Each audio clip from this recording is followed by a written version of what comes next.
पूर्णमदः पूर्णमिदं पूर्णात् पूर्णमुदच्यते पूर्णस्य पूर्णमादाय पूर्णमेवावशिष्यते। ओम शांति शांति शांति।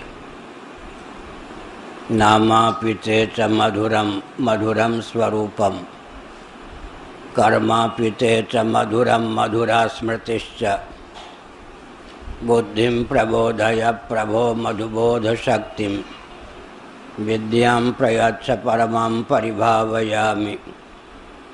नारायणाखिल गुरो भगवन् नमस्ते। नारायणाखिल गुरो भगवन् नमस्ते।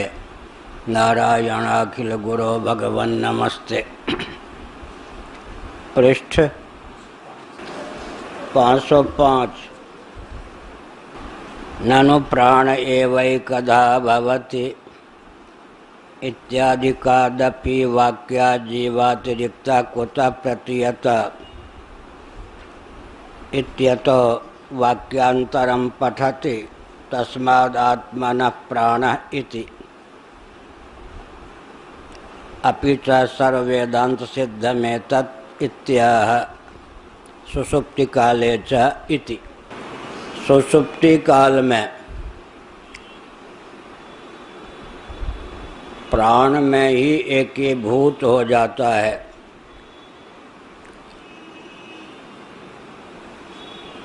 इस प्रकार के वाक्य कहे गए हैं। उन वाक्यों के बल पर जीव के अतिरिक्त ब्रह्म का ग्रहण भला किस प्रकार सिद्ध होता है, क्योंकि प्राण में एकीभूत होता है, इस प्रकार का वचन है। प्राण का प्रसिद्ध अर्थ तो ब्रह्म नहीं है। ऐसी भावना का उदय होने पर भगवान भाष्यकार ने एक श्रुत्यंतर समुद्धृत किया, जिसमें प्राण का कार्यत्व शुद्ध हो और आत्मा में जीव का विलय गाढ़ी नींद में सिद्ध हो या जीव आत्मभावापत्ति को प्राप्त होता है, यह तथ्य सिद्ध हो। इस श्रुति को उद्धृत कर देने से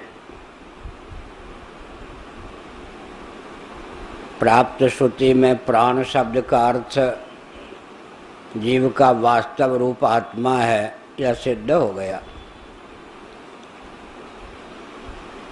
कहीं पर आकाश शब्द ब्रह्म के अर्थ में उपनिषदों में प्रयुक्त हुआ है, कहीं प्राण शब्द प्रयुक्त हुआ है,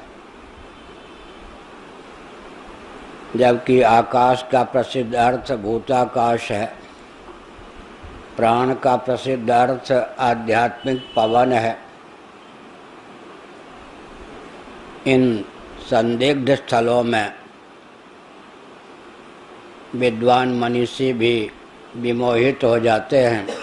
अतः ब्रह्मसूत्र के माध्यम से इन जटिल पहेलियों को सुलझाया है भगवान बादरायणाचार्य व्यास महोदय ने। भगवत्पाद ने एतस्मादात्मनः प्राणः इति इस श्रुति को उद्धृत करके सिद्ध किया कि प्रसिद्ध प्राण तो आत्मा का कार्य है, लेकिन जिस प्राण में सुषुप्ति दशा में जीव का विलय होता है, जिस प्राण से जीव सुषुप्ति दशा में तादात्म्यपन्न या एकीभूत होकर रहता है, वह प्राण अन्य कोई नहीं, साक्षात जीव का वास्तव रूप आत्मा ही है। लक्षण साम्य से वस्तु साम्य का दृष्टांत बहुत अच्छा है। लक्षण साम्य से वस्तु साम्य, भले ही नाम कुछ भी हो, लेकिन लक्षण साम्य के द्वारा उस नाम के अर्थ का अंकन करना आवश्यक होता है। प्राण शब्द का भले ही प्रयोग किया गया हो, लेकिन प्राणों का भी अभिव्यंजक संस्थान, प्राण का भी प्राण, आत्मा का ग्रहण किया गया है। प्राण शब्द से प्रसिद्ध प्राण तो उसका कार्य है। अपि च सर्ववेदांत सिद्धम एतत् इत्यादि सुषुप्ति काले च इति। भगवत पाद शंकराचार्य महाभाग ने यह बताया, सर्व वेदांत सिद्ध यह तथ्य है, यह मर्यादा है कि ब्रह्म ही सकल नाम रूप क्रियात्मक या कर्मात्मक जगत का उपादान है। भोग्य और भोक्ता दोनों का उद्गम स्थान है। भोग्य और भोक्ता दोनों की अभिव्यक्ति, निष्पत्ति, स्फूर्ति या कलना जिससे संभव है वह ब्रह्म है। ब्रह्म वह है जिसकी समुत्पत्ति किसी से नहीं होती। ब्रह्म वह है जिसमें स्वेतर अन्यों का विलय साक्षात या परंपरा से होता है। सुषुप्ति काले च इति। इसी तथ्य को भगवत्पाद ने सुषुप्ति काले कहकर व्यक्त किया। गाढ़ी नींद का महत्व क्यों है? क्योंकि उस दशा में जीव विशेष विज्ञान से विहीन होकर अंतःकरण के योग से जो विशेष विज्ञान की निष्पत्ति होती है, उस अंतःकरण रूप उपाधि से विहीन होकर अंतःकरण का जो बीजात्मक स्वरूप ज्ञान है, उससे संपन्न होकर भी अज्ञान में विलीन न होकर वस्तुतः अपने वास्तव रूप ब्रह्म या आत्मा में ही विलीन होता है, अर्थात तद्भावापत्ति होती है। क्या मच्छर है?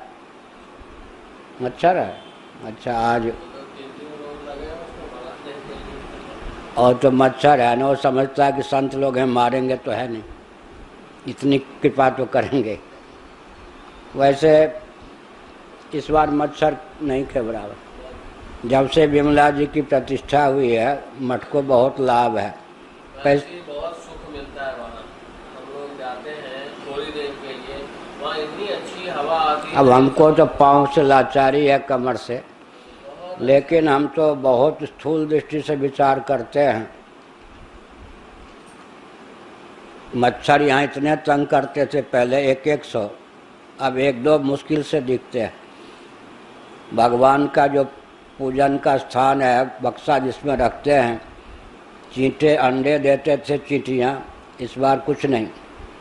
मक्खी मच्छर इन सब का भी नियंत्रण हो गया है जब से भगवती की प्रतिष्ठा हुई। 4 रुद्राक्ष के दाने भगवती के पास रखे थे, सब अंकुरित हो गए, जबकि यहाँ मिट्टी में डालने पर अंदर भी नहीं अंकुरित होते। और तो रुपये पैसे की ओर तो मेरा ध्यान जाता नहीं। तो ये सब देवी देवता की प्रतिष्ठा से भौतिक ताप से भी व्यक्ति बचता है। मुश्किल से कोई 1-2 मच्छर दिखाई पड़ते हैं या आते हैं, नहीं तो यहाँ 100 मच्छर हवा क्या करते थे। अब ज़्यादा मच्छरों की प्रशंसा करेंगे तो हमला बोल देंगे। होता है। इससे आस्तिकता बढ़ती है कि देवी देवता की उपस्थिति से लोक परलोक दोनों सुखद होता है। वेदांत प्रक्रियायाम एव उपपत्ति उपसंहार व्याजेन आह। वेदांत की जो प्रक्रिया है उस संदर्भ में जो प्राप्त उपपत्ति युक्ति है उसी का उपसंहार करने के व्याज से भाष्यकार भगवान का कथन तस्माद् यत्रास्य है।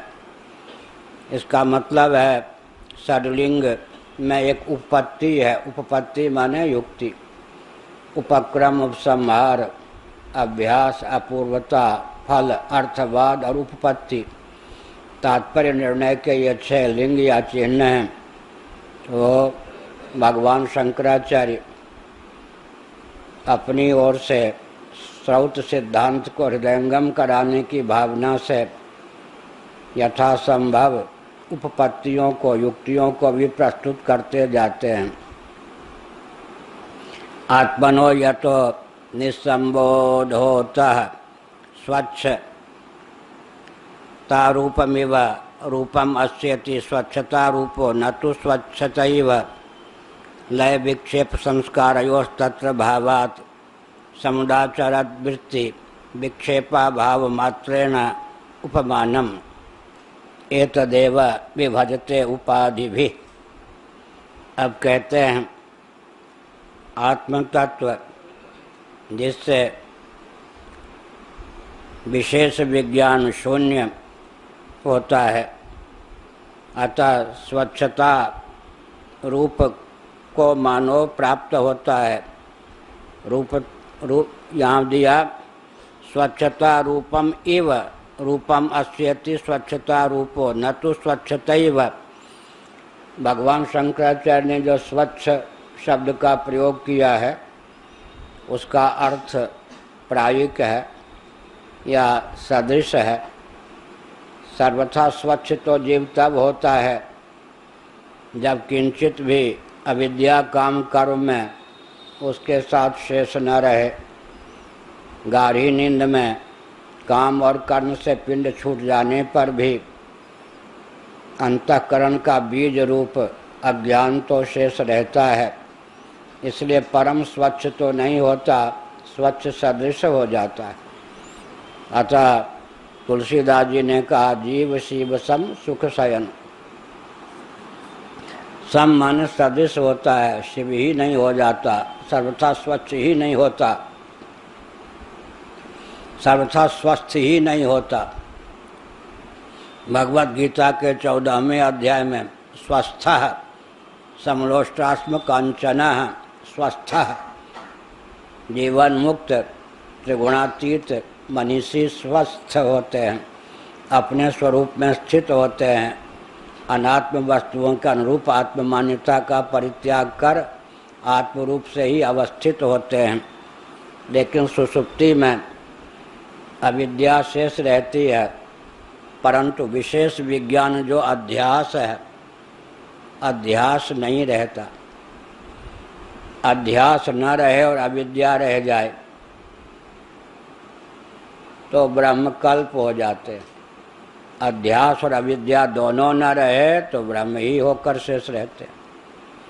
अन्य में अन्य बुद्धि का नाम है अध्यास। जागृत और स्वप्न में अध्यास की पहुँच है, सारा व्यवहार अध्यास को लेकर होता है। सुषुप्ति में अध्यास की पहुँच नहीं है, अध्यास का बीज अविद्या या ज्ञान शेष है। अध्यास को ही मोह विपर्याय विपर्यास भी कहते हैं। तुलसीदास जी ने लिखा मोह मूल अज्ञान। मोह माने अध्यास, अज्ञान माने अविद्या। अध्यास का मूल है अविद्या। श्रीमद् भागवत के 11 स्कंद में कहा गया अध्यासो विद्यया कृतः। जो अध्यास है अविद्याकृत है। भगवान शंकराचार्य महाभाग ने चतुसूत्री के भाष्य में, विशेषकर प्रथम सूत्र के उपोद्घात में अध्यास भाष्य को प्रस्तुत किया। वहाँ पर उन्होंने बल देकर अध्यास को ही अविद्या माना। भामतीकार ने भाष्यकार भगवान के अभिप्राय को व्यक्त करते हुए कहा, क्योंकि शंकर दिग्विजय के अनुसार सुरेश्वराचार्य ही वाचस्पति मिश्र होकर अवतीर्ण हुए। भगवान शंकराचार्य ने कहा, भविष्य में प्रारब्ध के योग से तुमको एक जन्म और लेना होगा। उस समय मेरा जो ब्रह्मसूत्र पर भाष्य है उस पर तुम टीका करना। तो सुरेश्वराचार्य की अभिव्यक्ति वाचस्पति मिश्र के रूप में हुई, तो वाचस्पति मिश्र जी ने भगवान शंकराचार्य के भाव को व्यक्त किया। यद्यपि अध्यास ही अविद्या नहीं है, फिर भी भगवत पाद ने अध्यास को ही अविद्या क्यों कहा? क्योंकि मांडुक्य उपनिषद के भाष्य में अध्यास के भी मूल को अज्ञान माना है शंकराचार्य जी ने। तो भामतीकार ने कहा, अविद्या भले ही रह जाए, अध्यास के न रहने पर जीवों को किसी प्रकार की बेचैनी नहीं होती, किसी प्रकार का ताप प्राप्त नहीं होता, क्योंकि सुषुप्ति में अविद्या रहती है, अध्यास नहीं रहता। वो ले आइए फिर हाईकोर्ट कांड, पंखा वो है ना कृष्ण दे गए ना वो वकील। तो सुषुप्ति में अविद्या रहने पर भी अध्यास की निवृत्ति हो जाती है। रज्जु का ज्ञान रहे, रज्जु सर्प रूप में परिलक्षित ना हो तो क्या भय होगा? क्या रस्सी रहे, रस्सी का ज्ञान बना रहे, लेकिन रस्सी सर्प रूप में उद्भासित ना हो तो कोई परेशानी तो नहीं ना। ऐसे ही सुषुप्ति में अविद्या रहती है, अध्यास नहीं रहता, तो कोई बेचैनी की पहुंच नहीं होती। इसीलिए अत्यंत स्वच्छता को तो प्राप्त नहीं होता जीव सुषुप्ति में। क्यों नहीं होता? लय विक्षेप संस्कारयोः तत्र अभावात्। यहाँ संस्कार रूप अविद्या को माने या नहीं इस पर कहा। भावात, लय विक्षेप तो नहीं रहता, लेकिन लय विक्षेप का बीज वहाँ विद्यमान रहता है, जिसका नाम संस्कार है। वो संस्कार रूप अविद्या सुषुप्ति में शेष है। लय विक्षेप संस्कारयोः तत्र भावात्। भले ही लय ना हो, विक्षेप ना हो, लय का अर्थ दो होता है, क्योंकि लय विक्षेप दोनों का नाम लिया।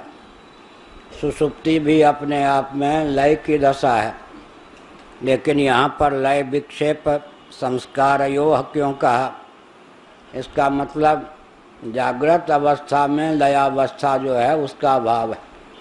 व्यवहार में भी बीच में लयावस्था की प्राप्ति होती है और विक्षेप की भी प्राप्ति होती है। लय विक्षेप, लय विक्षेप, लय विक्षेप संस्कारयोः तत्र भावात्। लय अनवधानता का नाम है यहाँ पर, विक्षेप चंचलता का नाम है। दोनों न रहने पर व्यक्ति स्वच्छ हो जाता है, लेकिन दोनों का संस्कार सुषुप्ति में अविद्या रूप से शेष है। समुदाचरद वृत्ति विक्षेपा भाव मात्रेण उपमानम। विशेष विज्ञान रूप जो विक्षेप है उसका अभाव हो जाता है। तो यहाँ पर समुदाचरद वृत्ति से भाष्यकार ने स्वच्छ कहा। अपनी ओर से भाष्यकार के भाव को लगाना चाहिए, स्वच्छ सदृश हो जाता है, नहीं तो फिर सुषुप्ति मात्र से जीव की कृतार्थता हो जाए। लेकिन सुषुप्ति मात्र से जीव की कृतार्थता नहीं होती, अतः यह मानना चाहिए कि संस्कार या वासना वहाँ पर शेष है। एतदेव विभजते, इसी को स्पष्ट करके दिखाते हैं उपाधि भी, उपाधियों से। इसका मतलब शरीर का भान नहीं होता, आभानात्मक वियोग होता है। गाढ़ी नींद में इंद्रियों का आभानात्मक वियोग होता है, प्राण का भी आभानात्मक वियोग होता है, अंतःकरण का भी आभानात्मक वियोग होता है। तो कार्योपाधिकता विगलित हो जाती है, तब सुषुप्ति अवस्था की प्राप्ति होती है। चार्ज नहीं है? ठीक है, तो वकील का नाम लीजिए। यही कहा।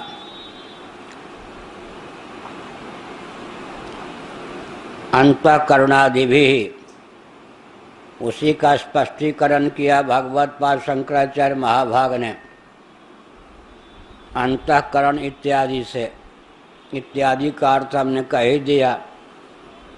उस समय विक्षेप में हेतु न ज्ञानेन्द्रियाँ हैं न कर्मेंद्रियाँ हैं,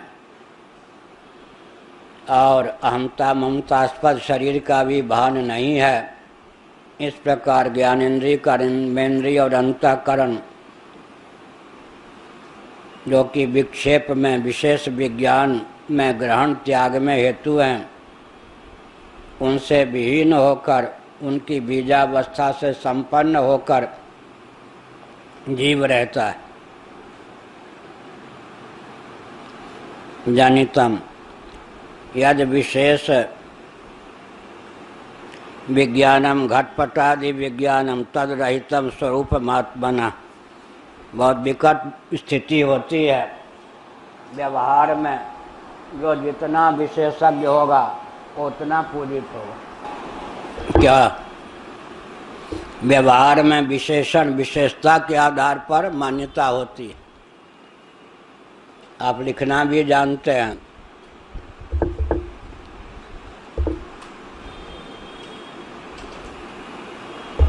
आप लिखना भी जानते हैं, पढ़ना भी जानते हैं, हंसना भी जानते हैं, गाना भी जानते हैं, नाचना भी जानते हैं, व्यापार करना भी जानते हैं, पढ़ाना भी जानते हैं, खेती करना भी जानते हैं आदि। जितनी विशेषताओं से संपन्न व्यक्ति होगा, व्यवहार में उतना समादर होगा।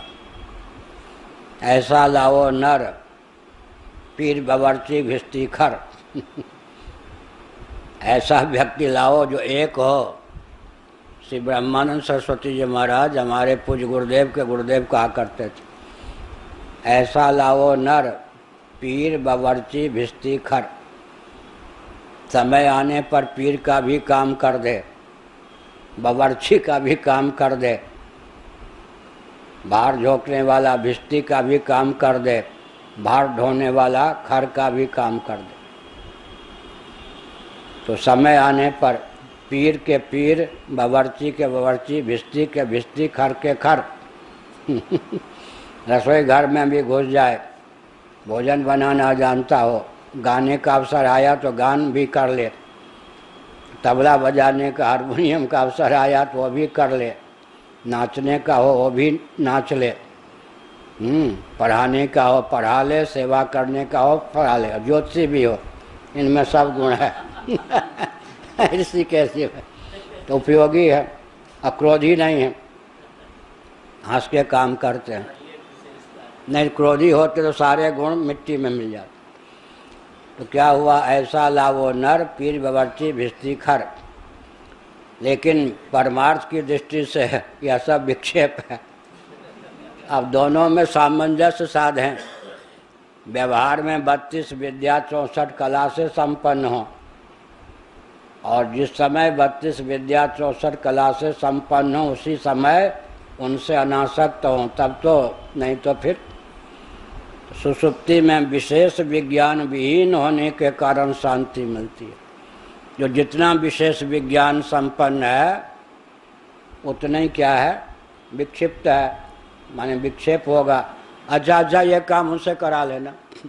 अब एक व्यक्ति को 10 जिम्मेवारी दे दी जाएगी तो अपने आप को पिसता रहेगा। तो बड़ी विचित्र बात। यहाँ विशेषता के आधार पर पूजा होती है, वहाँ निर्विशेषता के आधार पर उत्कर्ष होता है। विक्षेप विशेषता है, विशेषता विहीनता जो है वो क्या है? समाधि है या सुषुप्ति है। यही कहा, विशेष विज्ञान समाप्त हो जाता है।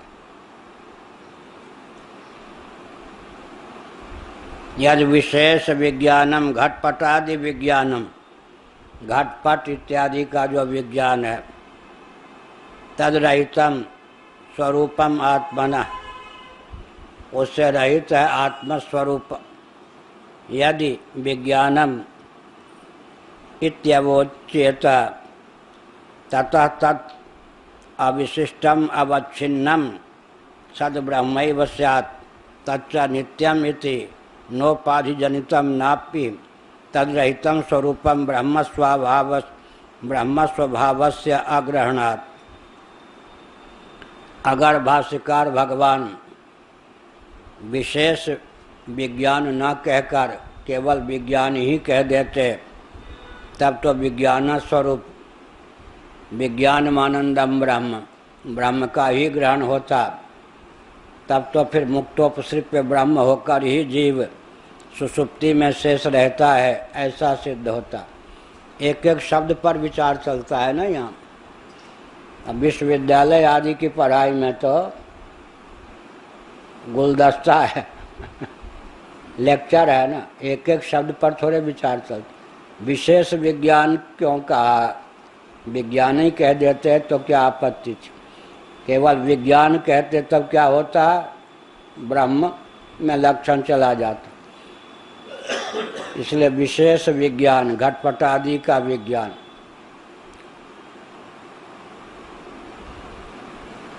या कहा, यदि विशेष विज्ञानम घटपटादि विज्ञानम तद्रहितम स्वरूपम आत्मना, उससे रहित स्वरूप आत्मा का सुषुप्ति में शेष रहता है।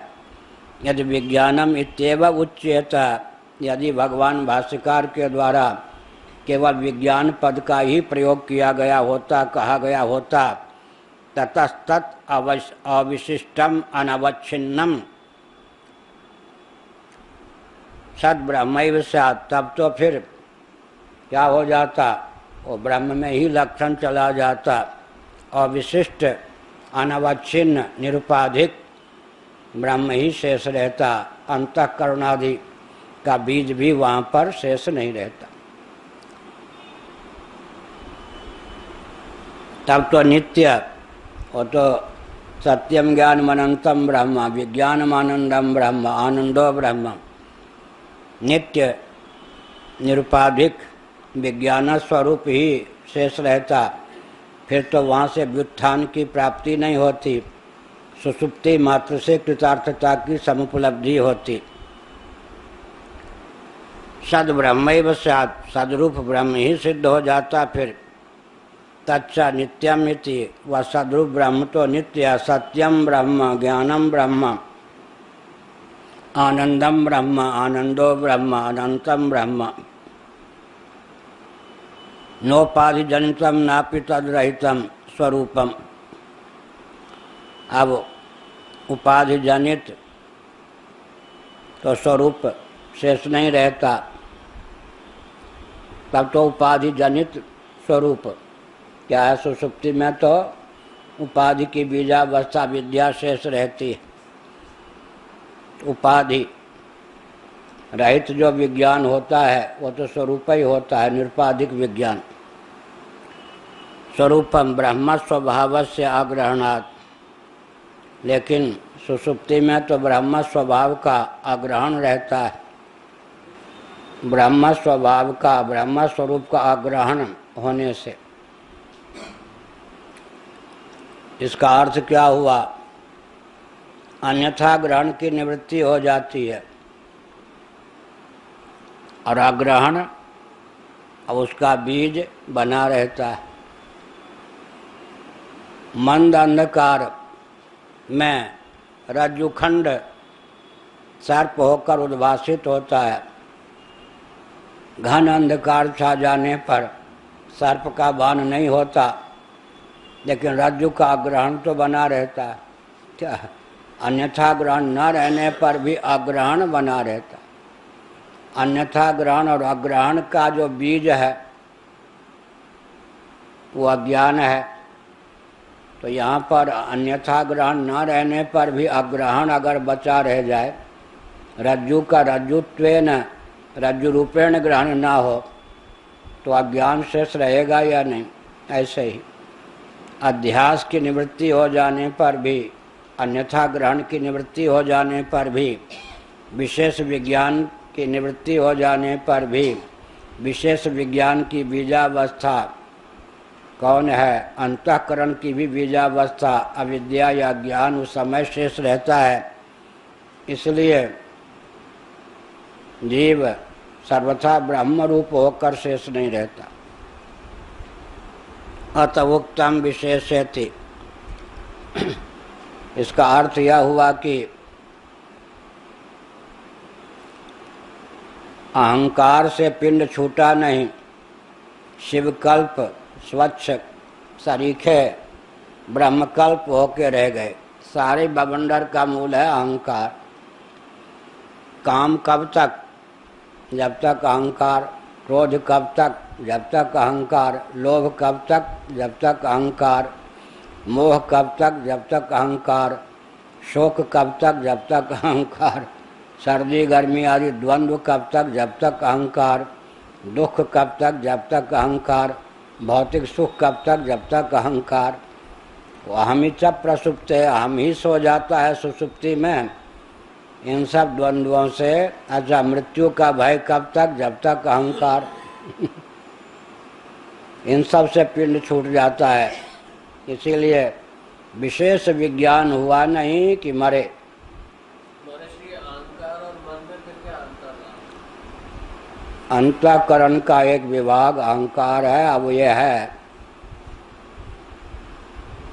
चारों में किसी एक का नाम लिया जाए तो पूरे अंतःकरण का ग्रहण माना जाता है। मनोवृत्ति का निरोध योग है तो मन का अर्थ अंतःकरण। चित्त वृत्ति का निरोध योग है तो चित्त का अर्थ अंतःकरण। अहम वृत्ति का निरोध योग है तो अहम का अर्थ अंतःकरण। बुद्धि वृत्ति का निरोध योग है तो बुद्धि का नाम अंतःकरण। और जब प्रतिद्वंद्वी ला के रख दें मन और बुद्धि, तब विभाजक रेखा हो गई। संकल्प विकल्पात्मक मन हो गया। या करूं या न करूं, यहाँ जाऊं या न जाऊं, यहाँ बैठूं या न बैठूं, संकल्प विकल्प हो गया। चला ही जाऊं, बैठ ही जाऊं, ऐसा कर ही लो, निश्चय हो गया। अब गर्व हो गया, मैं अमुक कर्म का, बैठने वाला, चलने वाला, ये सब गर्व हो गया तो अहंकार हो गया। सामे माता स्मृति हो गई तो चित्त हो गया। कार्य के भेद से मन बुद्धि चित्त अहंकार में भेद होता है, लेकिन पूरा अंतःकरण क्या है? ज्ञातृत्व रूप है। विशेष विज्ञान जिससे संपन्न हो उसका नाम अंतःकरण। यही हुआ ना सार। यहाँ पर अंतःकरणादि का विशेष विज्ञान जिससे संपन्न हो उसका नाम अंतःकरण। विशेष विज्ञान मन के द्वारा, बुद्धि के द्वारा, चित्त के द्वारा, अहंकार के द्वारा संपादित होता है। विशेष विज्ञान की पिटारी का नाम है अंतःकरण। वो कभी संकल्प के रूप में, विकल्प के रूप में तो मन हो गया, और कभी अहंकार के रूप में, मेरे समान भी कोई है क्या, ऐसा, तो अहंकार हो गया। गर्व भी अहंकार का भेद है। निश्चय हो गया तो क्या है? बुद्धि हो गई। स्मरण होने लगा तो चित्त हो गया। इस प्रकार से कार्य के भेद से अंतःकरण में भेद माना जाता है, लेकिन विशेष विज्ञान रूप अंतःकरण, विशेष विज्ञान की सिद्धि जिससे होती है उसी का नाम अंतःकरण। हाँ, क्या करे? समाधि। सविकल्प समाधि, निर्विकल्प समाधि, समाधि के भेद हैं। आनंदानुगत समाधि आदि समाधि के भी भेद हैं।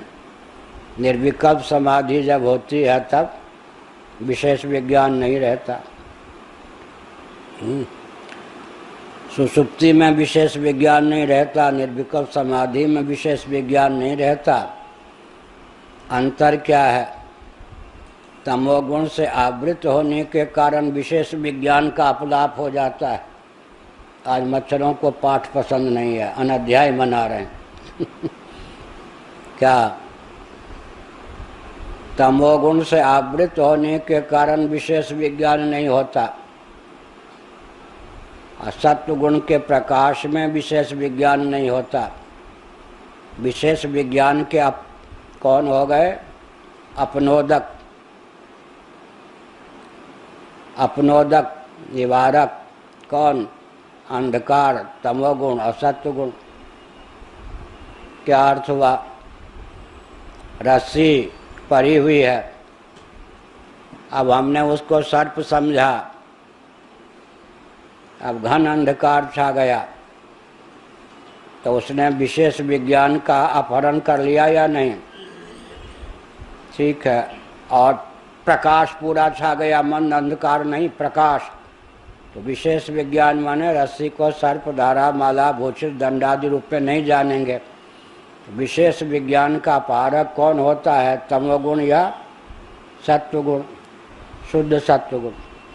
शुद्ध सत्वगुण के कारण विशेष विज्ञान का राहित्य समाधि में है। तमोगुण से आच्छादित होने के कारण विशेष विज्ञान का अभाव किसमें है? सुषुप्ति में। इसलिए दोनों ही निश्चिंत होते हैं, तमोगुणी हो या विक्षेप रहित तमोगुणी भी होगा या नहीं? हाँ, विक्षेप रहित तमोगुणी होता है, अब विक्षेप रहित शुद्ध सत्वगुणी होता है। बीच वाले ही चक्करलस में पड़े रहते हैं। विमुग्ध द्वावैव चिंता मुक्त। चिंता मुक्त कौन है? दो, जड़ बालक के तुल्य, उसको कोई चिंता नहीं कल क्या होगा कुछ। या तमोगुणी बाबा लोग, जो बाबा तमोगुणी या गृहस्थ भी तमोगुणी होते, कर्तव्य व्याप्त ही नहीं है या तो तत्वज्ञ को कर्तव्य नहीं व्याप्ता है या तमोगुणी को कर्तव्य नहीं व्याप्ता है। तमोगुण की प्रगल्भता में अवधूति बहुत खतरनाक है। तमोगुण के गर्भ से जब रजोगुण निकलेगा तब अवधूति कहाँ चली जाएगी पता नहीं। हुआ ना? मंद अंधकार में अपने हाथ भी ना दिखाई पड़े, हो गया ना विशेष विज्ञान का अभाव। इतना अंधकार कि अपना हाथ भी ना दिखाई पड़े। सावन भाद्र की अंधेरी रात, उसमें भी बिजली आदि चली जाए, कुछ ना हो, अपना अंधकार भी ना, अपना हाथ भी ना दिखाई पड़े। ठीक है। और कोई विशेष आत्मातिरिक्त किसी का भान ना हो, रज्जु के अतिरिक्त सर्पादि का भान ना हो, प्रकाश की प्रगल्भता। मंद अंधकार में क्या होता है? विशेष विज्ञान हो गया। घन अंधकार में वो विशेष विज्ञान निवृत्त हो गया और विशुद्ध सत्व का उदय हो। प्रकाश ही प्रकाश, तो रस्सी को रस्सी समझेंगे, सर्प, धारा, माला, भूछिद्र, दंडादि अन्यथा रूप में, विशेष रूप में नहीं ग्रहण करेंगे। यही है तमोगुण की प्रगल्भता के कारण विशेष विज्ञान का अपनोदन सुषुप्ति है। विशुद्ध सत्व की प्रगल्भता के कारण विशेष विज्ञान का अपनोदन समाधि। ठीक? नारायण। इसीलिए सिद्ध के रूप में दो ही पूछते हैं, दूसरे सिद्ध तो करोड़ों में कोई एक होता है। कौन? विशुद्ध सत्व के कारण। बाकी सब तमोगुणी। हमारे गुरुजी को शरीर का ही भान नहीं रहता। उसका मतलब क्या? शराबी को कहाँ भान रहता? तमोगुण के कारण। कर्तव्य का ही भान नहीं रहता। क्यों रहेगा? वो तमोगुण है इसलिए बीच वाले जो हैं इनके लिए व्यवहार है। घोर तमोगुणी निश्चिंत रहेगा। अब वो देखिए ना, भैंस चौराहे पर लेट जाएगी, अब बचाने वाला बचा ले, मोटरसाइकिल ट्रक आदि वाला बचा ले, न बचा पावे तो न बचा पावे, उसे कोई चिंता नहीं कि कष्ट आने वाला है ना। लेट गई तो लेट गई। गाय में क्यों कहूँ, भैंस मैंने कहा। कार चल रही हो, गाय आ रही हो, गाय इधर भाग जाएगी, भैंस अड़ जाएगी, घोड़ा आगे आगे भागने लगेगा। सबके अलग अलग गुण हैं, कोई क्या, वो आगे आगे भागने लगेगा।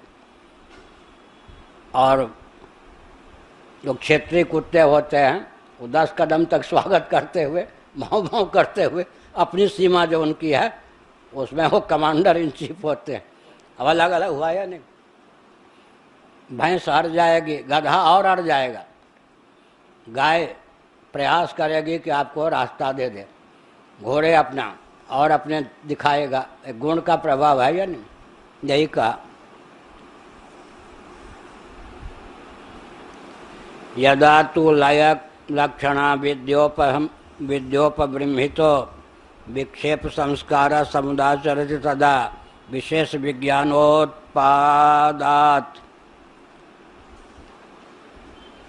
स्वप्न जागरावस्थातः परमात्मनो रूपाद भ्रंश रूपम आगमनम इति। अब कहते हैं, यदा तु लय विक्षेप लय लक्षणा विद्योपबृंहितो विक्षेप संस्कार। अब जब लय लक्षण, लयावस्था की प्राप्ति हो गई, कब? सुषुप्ति में। वह विद्या दशा है, तमोगुण की प्रगल्भता है, उससे उपबृंहित होता है विक्षेप का संस्कार। समुदाचरति, वही जो समुदाचरण का प्रयोग किया कि बिल्कुल स्वच्छ नहीं होता, शुभ्र नहीं होता, पहले कहा था, स्वच्छ सरीखा होता है, सदृश होता है। तदा विशेष विज्ञानोत्पादात् स्वप्न जागरावस्थातः परमात्मनो रूपाद भ्रंश रूपम आगमनम इति। सुषुप्ति अवस्था में जीव स्वच्छ सदृश, ब्रह्म सदृश लय विक्षेप के संस्कार से संपन्न होकर शेष रहता है। जब दैव योग से, प्रारब्ध योग से या बाह्य आघात के योग से सुषुप्ति अवस्था टूटती है, तब वहाँ से भ्रंश च्युत हो जाता है। च्युत हो जाता है मतलब बीजावस्था भंग हो जाती है, सुषुप्ति अवस्था भंग हो जाती है। अब लय विक्षेप के संस्कार उद्बुद्ध हो जाते हैं, तब विशेष विज्ञान संपन्न हो जाता है। विशेष विज्ञान संपन्न हो जाता है। और बीच बीच में अगर झपकी आवे तो, गाढ़ी नींद तो नहीं है, बीच बीच में झपकी आवे तो, जब जब झपकी आवे तब तब विशेष विज्ञान लुप्त हो जाएगा। जागृत में भी यह है। तो विक्षेप के संस्कार उद्बुद्ध हो गए, स्वरूप से भ्रंश हो गया, च्युत हो गया, फिर गोरख धंधा 99 के चक्कर में फंस गया। यह हुआ भ्रंश रूपम आगमनम मिति। स्वरूप च्युति हो गई, स्वरूप से च्युत हो गया। च्युत हो गया मतलब जो परमानंद में निमग्न था, विक्षेप शून्य था, लयावस्था को प्राप्त था, अब वही हाँ तेज ही कर दो भाई, नहीं तो आज तो मच्छर का हमला। वही क्या है, विक्षेप की अवस्था में घटक ज्ञान, पटक ज्ञान, स्त्री का ज्ञान, पुरुष का ज्ञान, शत्रु का ज्ञान, मित्र का ज्ञान, भेदक ज्ञान, भेदक ज्ञान, भेदक ज्ञान। भेद विज्ञान विहीन नहीं, भेद विज्ञान संपन्न हो जाता। न केवलम कौशितक ब्राह्मणे वाजस्नेयेप्येवमेव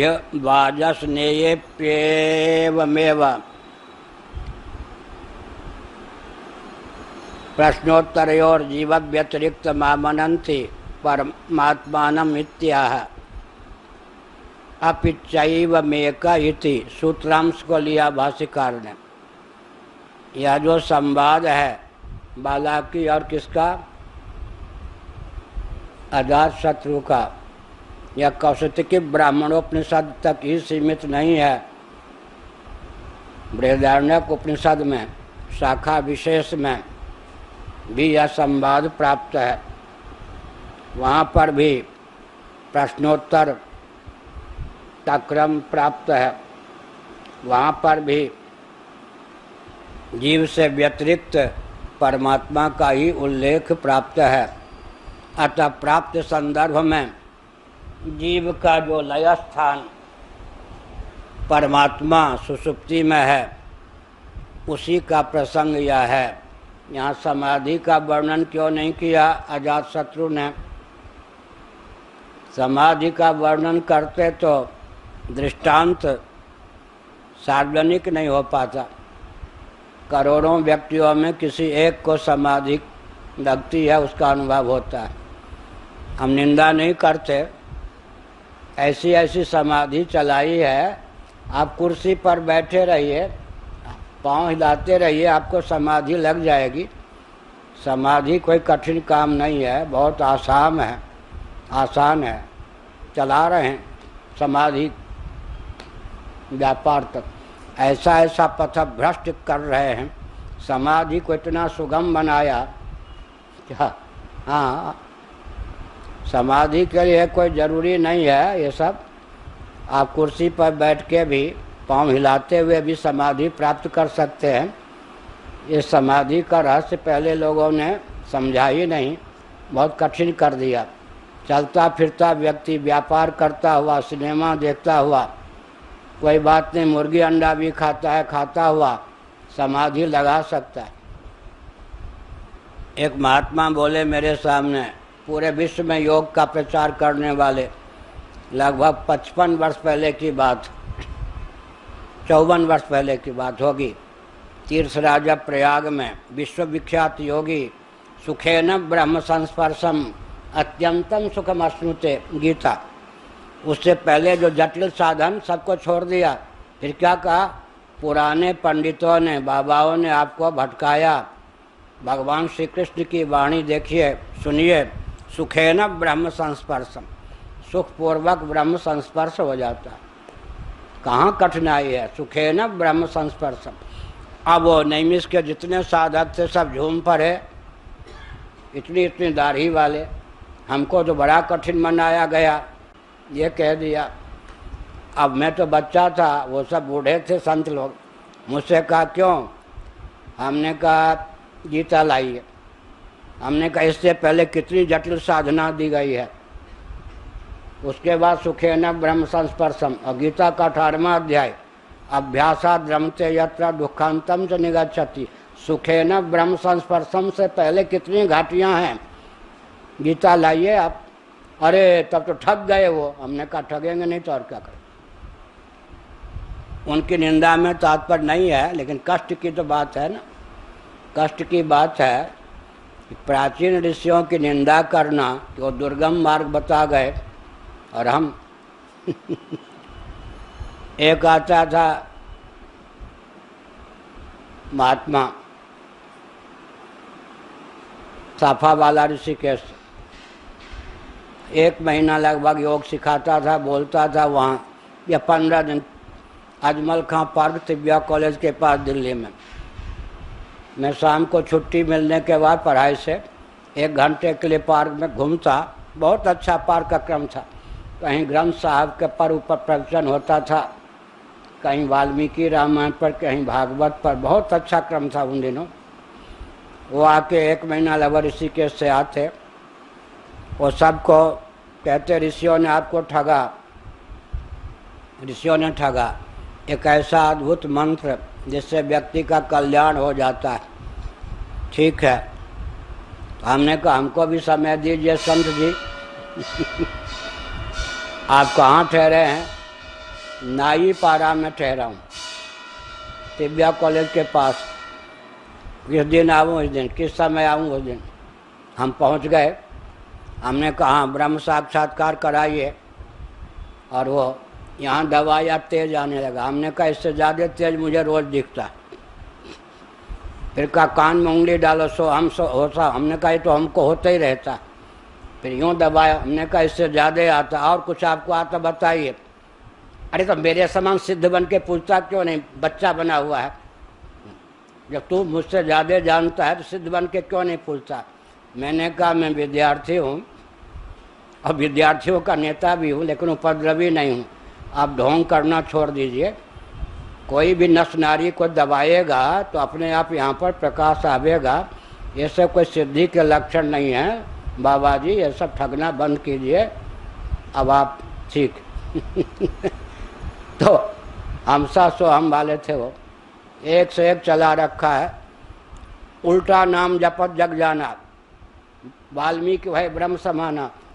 वो राम राम नहीं है, क्या है तुम लोगों को मंत्र बतावेंगे जब मुझसे दीक्षा लोगे तब। अंत में कहेंगे सो हमसा, वो पहले से उपनिषदों में लिखा है। तो ठगने की विद्या बहुत, समय भी हो गया। ठगाई पर विद्या को, प्रवचन को विराम न दें। इसीलिए कहा वहाँ से भ्रष्ट हो जाता है। भ्रंश माने स्वरूप की स्थिति जो होती है, लगभग स्वस्थ होकर, स्वच्छ होकर, ब्रह्म भावापन्न होकर, विशेष विज्ञान विहीन होकर जो सुषुप्ति में रहता है, उससे व्युत्थान दशा की प्राप्ति होती है। तो कौशिकी ब्राह्मण उपनिषद में ही नहीं बल्कि प्रश्नोत्तर के व्यास से इसी तथ्य का प्रकाश, जीव के अतिरिक्त जो ब्रह्म परमात्मा है उसी का यहाँ पर परम तात्पर्य के रूप में निरूपण है। अपि चैवमेक इति भाष्यकार भगवान ने सूत्र के अनुसार बताया। तो वाजस्नेय संहिता के अनुसार, बृहदारण्यक के अनुसार भी वास्तव में यहाँ जीव में ही कर्तृत्व का आधान करके अधिदैव मंडल का कर्ता जीव को माना गया हो, ऐसा नहीं। आखिर जीव का जो लय स्थान है, वह जो वास्तव ब्रह्म है, उसी में। यहाँ सुषुप्ति का उदाहरण इसलिए दिया कि जन सामान्य भी ब्रह्मकल्प जीव को समझ सकें, और उससे ब्रह्म को समझने का मार्ग प्रशस्त हो सके। नारायण। ओम पूर्णमदः पूर्णमिदं पूर्णात् पूर्णमुदच्यते पूर्णस्य पूर्णमादाय पूर्णमेवावशिष्यते। ओम शांति शांति शांति।